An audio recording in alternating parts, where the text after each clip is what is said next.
ಭಾರತದ ಸಾಂಸ್ಕೃತಿಕ ಶಕ್ತಿ ವಿಶ್ವದ ಗಮನ ಸೆಳೆಯುತ್ತಿದೆಯಾ? ಅಯೋಧ್ಯೆ ವಿಶ್ವ ಮಟ್ಟದ ಆಧ್ಯಾತ್ಮಿಕ ಕೇಂದ್ರವಾಗಲಿದೆಯಾ? ಜಮ್ಮು ಕಾಶ್ಮೀರ ಲೆಫ್ಟಿನೆಂಟ್ ಗವರ್ನರ್ ಮನೋಜ್ ಸಿನ್ಹಾ ಈ ಬಗ್ಗೆ ಮಹತ್ವದ ಹೇಳಿಕೆ ನೀಡಿದ್ದಾರೆ. ಆ ಕುರಿತು ಒಂದು ವರದಿ ಇಲ್ಲಿದೆ ನೋಡಿ. प्रभाव वैश्विक स्तर पर भी गहराई से महसूस किया जा सकता है. ಹೌದು, ನವದೆಹಲಿಯಲ್ಲಿ ನಡೆದ ಅಯೋಧ್ಯೆ ಪರ್ವ 2026 ಕಾರ್ಯಕ್ರಮದಲ್ಲಿ ಮಾತನಾಡಿದ ಮನೋಜ್ ಸಿನ್ಹಾ, ಅಯೋಧ್ಯೆ ಎಂದರೆ ಕೇವಲ ಒಂದು ನಗರವಲ್ಲ, ಅದು ಭಾರತದ ಸಂಸ್ಕೃತಿ, ಪರಂಪರೆ ಮತ್ತು ನಾಗರಿಕತೆಯ ಪ್ರತೀಕ ಅಂತ ಹೇಳಿದ್ರು. Indira Gandhi national centre of the ಆರ್ಟ್ಸ್ನಲ್ಲಿ ನಡೆದ ಈ ಕಾರ್ಯಕ್ರಮದಲ್ಲಿ ಭಾರತೀಯ ಮೌಲ್ಯಗಳಾದ ಮರ್ಯಾದೆ, ಧರ್ಮ, ಕರ್ತವ್ಯ ಮತ್ತು ತ್ಯಾಗ ಇವು ಇಂದಿನ ಜಗತ್ತಿನಲ್ಲಿ ಇನ್ನಷ್ಟು ಪ್ರಸ್ತುತ ಎಂದು ಒತ್ತಿ ಹೇಳಿದ್ರು.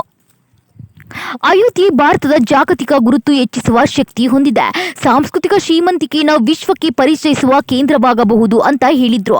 ಇನ್ನು ಈ ಕಾರ್ಯಕ್ರಮದಲ್ಲಿ ರಾಜಸ್ಥಾನದ ಉಪಮುಖ್ಯಮಂತ್ರಿ ದಿಯಾ ಕುಮಾರಿ, ಆರ್ಎಸ್ಎಸ್ ನಾಯಕ ಸುರೇಶ್ ಬೈಜು ಜೋಶಿ ಸೇರಿದಂತೆ ಹಲವು ಗಣ್ಯರು ಭಾಗವಹಿಸಿದ್ರು.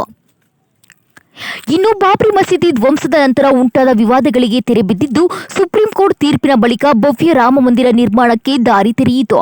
2024ರಲ್ಲಿ ಪ್ರಧಾನಿ ನರೇಂದ್ರ ಮೋದಿ ಸಮ್ಮುಖದಲ್ಲಿ ನಡೆದ ರಾಮಲಾಲ ಪ್ರಾಣ ಪ್ರತಿಷ್ಠಾಪನೆ ಇತಿಹಾಸದ ಮಹತ್ವದ ಘಟ್ಟವಾಗಿ ಉಳಿದಿದೆ. ಜಗತ್ತಿನ ಸಂಘರ್ಷಗಳ ನಡುವೆಯೂ ಯುದ್ಧವಲ್ಲ, ಶಾಂತಿ ಮತ್ತು ಸೇತುವೆಗಳ ಅಗತ್ಯವಿದೆ ಎಂದು ಮನೋಜ್ ಸಿನ್ಹಾ ಸಂದೇಶ ನೀಡಿದ್ರು. ಒಟ್ಟಾರೆ ಅಯೋಧ್ಯೆ ಈಗ ಕೇವಲ ಭಕ್ತಿಯ ಕೇಂದ್ರವಲ್ಲ, ಭಾರತದ ಸಾಫ್ಟ್ ಪವರ್ನ ಹೊಸ ಮುಖವಾಗಲು सज्जाಗಿದೆ. बदलाव को जब देखते हैं तो ये बहुत स्पष्ट हो जाता है कि दुनिया अब केवल आर्थिक शक्ति या तकनीकी प्रगति से नहीं चल सकती है. राष्ट्रों की वास्तविक शक्ति उनकी पहचान, उनकी सांस्कृतिक गहराई और उनकी सभ्यतागत जड़ों में ही निहित होता है.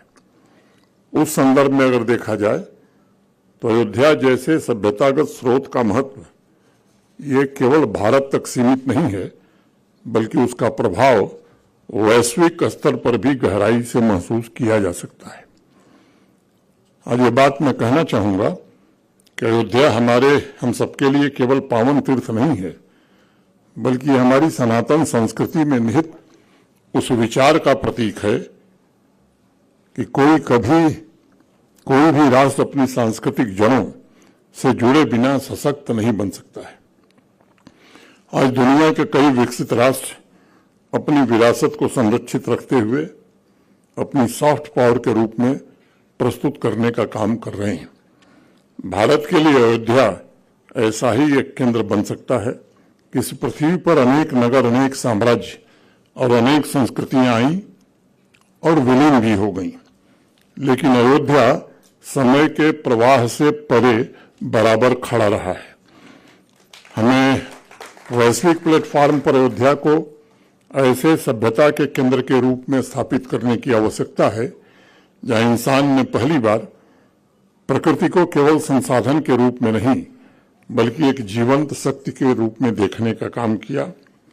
और मैं समझता हूं कि पिछले 10-11 वर्षों में जो प्रयत्न हुए हैं इस देश में, ये ताकत फिर से जीवंत होने लगी है भारत के माननीय प्रधानमंत्री आदरणीय नरेंद्र मोदी जी के नेतृत्व में. आज विश्व में चल रहे कॉन्फ्लिक्ट और संघर्षों को देखकर ये बात कह सकता हूं मैं कि संपूर्ण मानवता को प्रभु श्री राम के मर्यादा, धर्म